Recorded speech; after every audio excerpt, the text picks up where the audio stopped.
బంగారం అంటే భారతీయులకి ఎంత ఇష్టమో ప్రత్యేకంగా చెప్పాల్సిన పని లేదు. ప్రస్తుతం పసిడి ధరలు కూడా ఆకాశాన్ని తాకుతున్నా మనవాళ్లు కొనటం మాత్రం ఆపటం లేదు. ఇప్పుడు మన దేశంలో 10 గ్రాముల బంగారం ధర ₹1,00,000 పైనే ఉంది. భారతీయుల దగ్గర బంగారం నిల్వలు భారీగా ఉన్నట్లు నివేదికలు చెబుతున్నాయి. ఇదిలా ఉంటే మన దేశంలో పలు ప్రాంతాలలో బంగారం నిక్షేపాలని గుర్తించారు. వాటిల్లో ఆంధ్రప్రదేశ్ కర్నూలు జిల్లా కూడా ఉంది.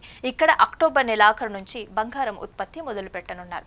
ఇక్కడ ఉన్న బంగారం నిక్షేపాలని వెతికి తీయడం కోసం దాదాపుగా 500 కోట్లతో చేపట్టిన ఈ ప్రాజెక్ట్ ఈ నెలాఖరున లేదా నవంబర్ నెల ప్రారంభం నుంచి బంగారం ఉత్పత్తికి రెడీ అవుతుంది.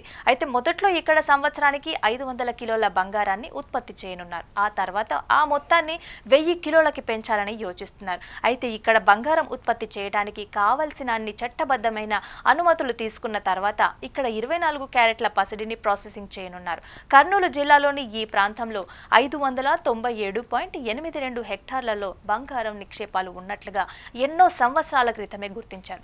ఈ క్రమంలో 30 సంవత్సరాల క్రితమే జియో మైసూర్ సర్వీసెస్ కంపెనీ రైతుల వద్ద నుంచి భూమిని లీజుకు తీసుకొని ఇక్కడ సర్వీసు, పరిశోధనలు, డ్రిల్లింగ్ కూడా చేపట్టింది. అయితే ప్రారంభంలో రైతులకి ఎకరాకి ₹4,500 చొప్పున చెల్లించింది.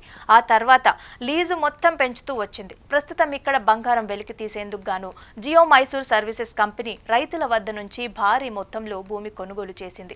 ఎకరాకి 12 లక్షల చొప్పున చెల్లించి ఇప్పటి వరకు 283 ఎకరాలని కొనుగోలు చేసింది. మిగతా భూమికి ఎకరాకు గాను సంవత్సరానికి 18,000 చొప్పున చెల్లించేందుకు ముందుకొచ్చింది. ఈ కంపెనీలో ఇప్పటి వరకు దాదాపుగా 600 మందికి ఉపాధి లభించగా భవిష్యత్తులో మరింత మందికి ఉపాధి కల్పిస్తామని కంపెనీ యాజమాన్యం తెలిపింది.